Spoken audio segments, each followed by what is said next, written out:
All right, my people, welcome back to my YouTube channel. It's been a while since I dropped any video, and today I'm back with just 3 steps I want to show you how you could get a good grade, to tell you the major problem you have when it comes to color grading. So let's roll the intro.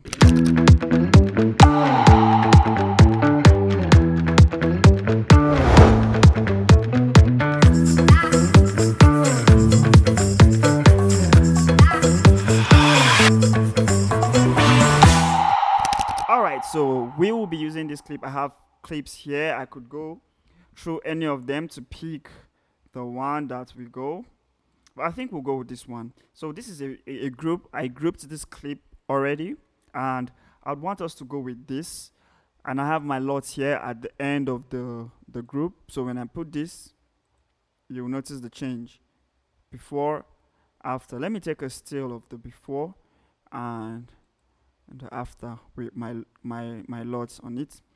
And I'll create just 3 basic simple nodes. We could add other nodes before we get to the main grade or everything. Now you see, most people feel like lots is the main thing. Your lot is going to give you a perfect grade, but that is not true. Everything lies on your first 3 steps of primary grades: your white balance, your contrast and exposure, and your control, your saturation. Now, one thing I need you to understand is that color grading is more of a control than recreating. It's more of you controlling what you have than trying to over create. And that aspect is going to spoil the whole idea. So here I have 3 nodes that we would use. Along the line, we could add other nodes because I want to show and explain some things to you.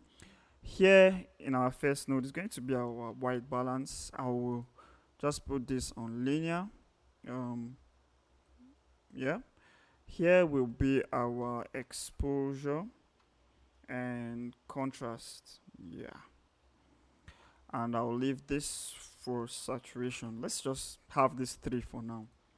Now this first node is for white balance, right? With this, because of the lots we added, it already gave us a look, which is this. Now this is what I do most times. When I have a clip, I don't jump into correcting the white balance first.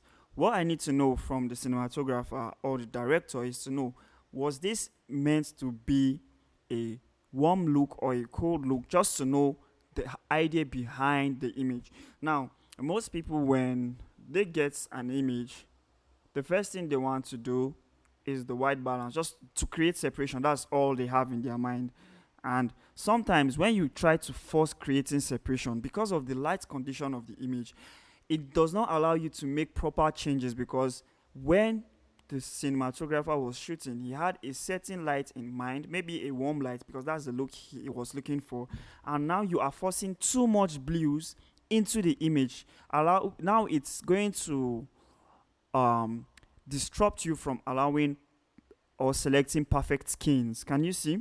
So sometimes you need to know the whole idea. Was the person going for a warm look, or maybe a little separation, or maybe a greenish look, or just some of these details are really important, so you know what is the idea.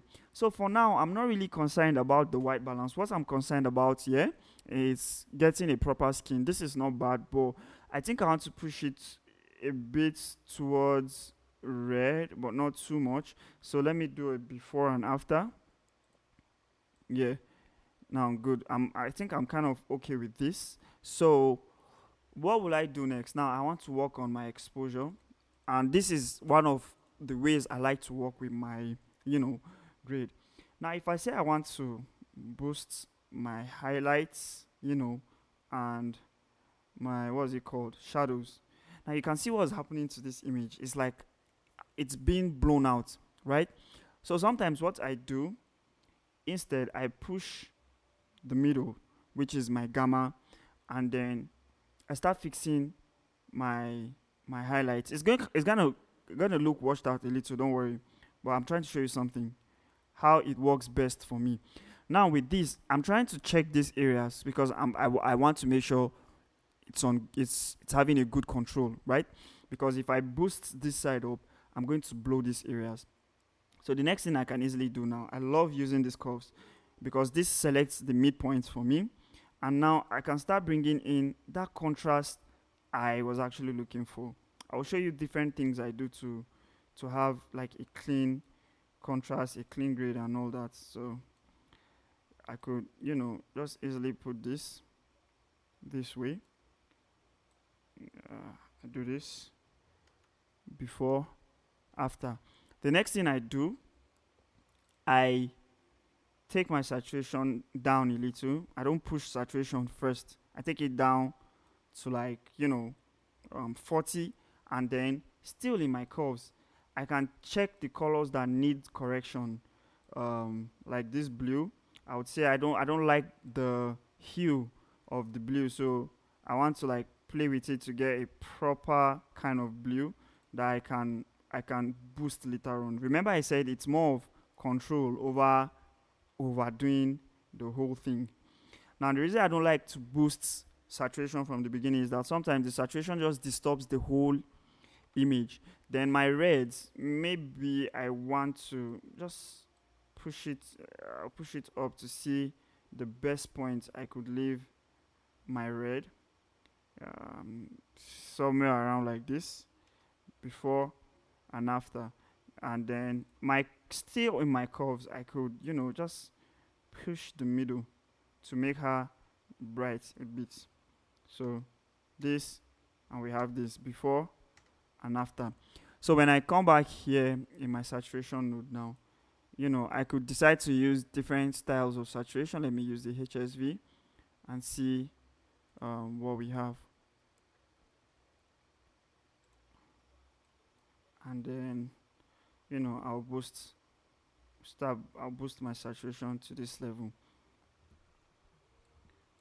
So with this now, I think I have a good base. The reason why I dropped this saturation, let me show you. If it was on 50, this is how it will look. Everything is now looking too saturated. But if I take it back to 40, it's looking a little bit controlled. So when I start creating other nodes, because the image itself is not having too much saturation, now I can start working on individual colors without oversaturating the image. So I can start working on individual colors by trying to boost the colors.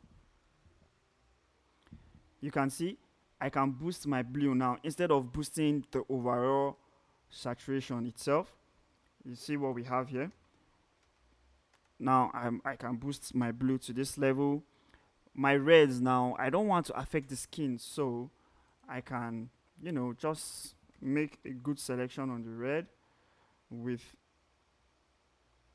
this good, and I'll clean the black areas. So we just selected this red, right? So let's just clean. So everything I'm trying to show you here is that you see that tree, your first three nodes, they are like the key things to your color grading. I'll still show you on other clips to show you why I said sometimes I can have more than 3 nodes in the beginning of my grade. So this is me trying to change how the red looks, and then I could still boost the color if I want to, the color of that red. So we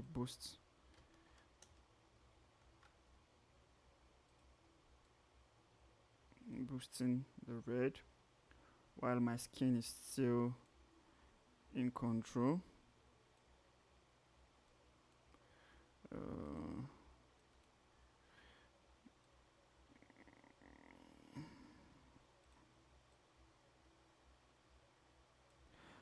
Let me see. Do I want to leave these blues bright or dark?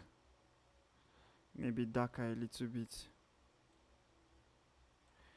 And then these areas too. I have to do a proper selection on this.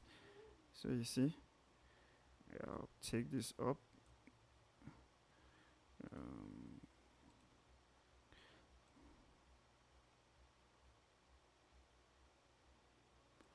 So this is where I am right now with just this correction, just because of this node. You see, it's looking more colorful here. But the idea is not to make everything colorful. The idea is to control this saturation. If it's to boost the red, I can still boost the saturation of the red for it to come out to look this way. But then you see, I have to make sure I'm not oversaturating the lips, the skin, and all. These are just simple ways you could do a proper correction. Let's check another image to show you one of the reasons I said I could have more than 3 nodes. For example, I would have more than 3 nodes here because why? Now watch what's going to happen. If I want to do an exposure in this image, right, in the normal way, let's say I push my gain up, I push my lift down. I'm trying to get a good exposure. But you see, the problem here is that I am blowing out other areas. So sometimes what I do is, watch, let's try something like this on her only, and I'll clear everything and leave 3 nodes for now, and just keep this selection around her. Just make sure everything. Sometimes you don't even need to like properly do the normal way we do exposure. So I just created an outer node, and I just want to start dropping highlights. Can you see? So that's why I said sometimes you can have more than 4 nodes. If I was to do this to the entire image itself, this is how it will look. You can see I've dropped everything, but it's affecting her face too. So with this just these 2 steps, you can see I still have her here. Instead of going out to the end of the node to create a new mask, trying to push her face and all that, I'd rather just do it here at the beginning and just have a proper control, probably just track everything. And with this now, I have a good control of exposure on how our images. You could see I'm not blowing the highlights or anything.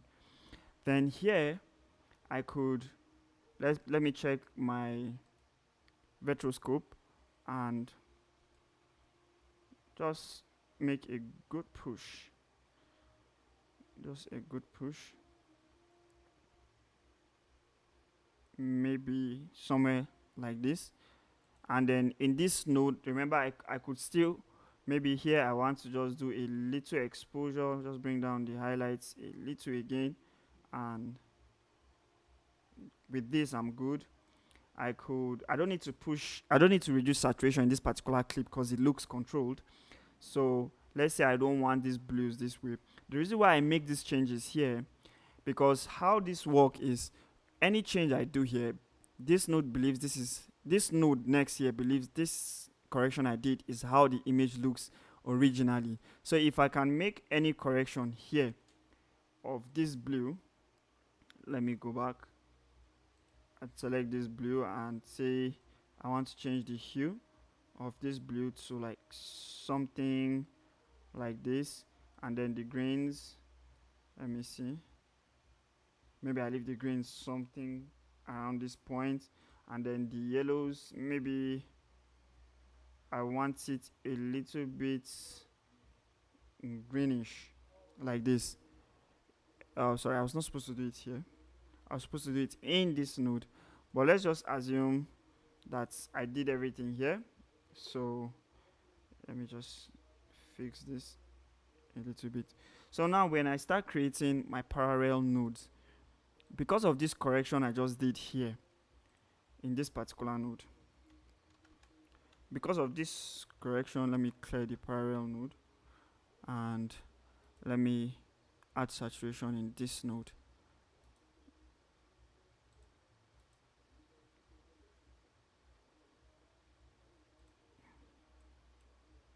Good. So now I want to push the saturation here.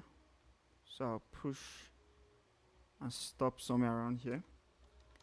So now because of the correction I made here, this little correction, it has changed how the blue looks, how this color is, even the yellow. I could still, maybe I would say I want the yellow to be way more better than how it's looking. I can decide to start bringing it down to like this level. You can see what I'm doing. So I'll leave it somewhere around this. So when I come to my parallel node to start working on individual colors, I don't really need to start working on the hues of that color. I could easily just start pushing the saturation of just that color alone, and that's okay for me. I can decide to start pushing. So now it's affecting the highlights. So I would have to cut that area off. Yeah, let me see this. So I'm good with the blue.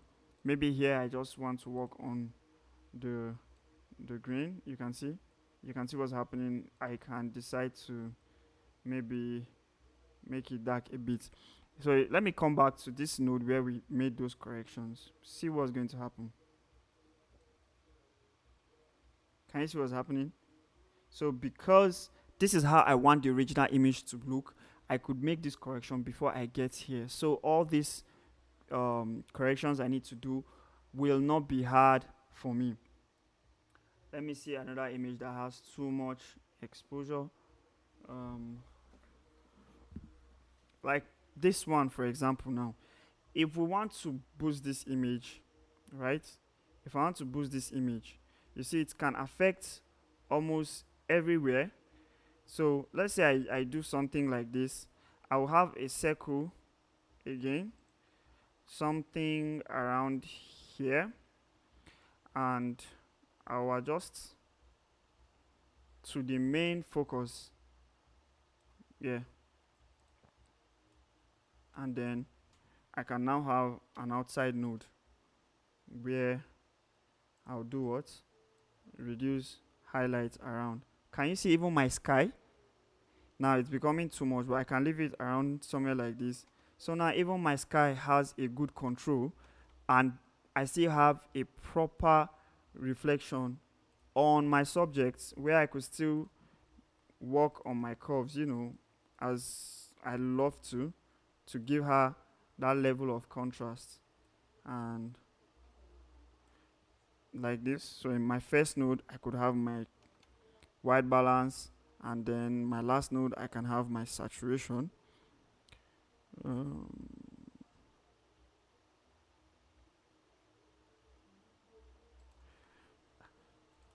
So the only thing I want to do here is just for her skin.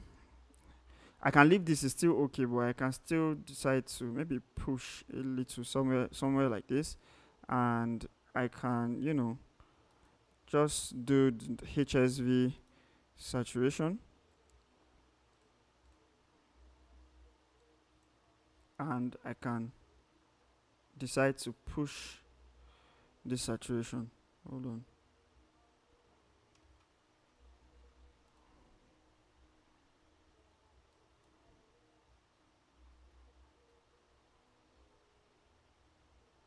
You can see this is what we have with just this first primary corrections. You can see. So I can remember what I said. I could still make those little corrections before I even start working on my on my parallel nodes to work on the colors. So I can start with my blue and say, okay, this is the color of blue I want to have.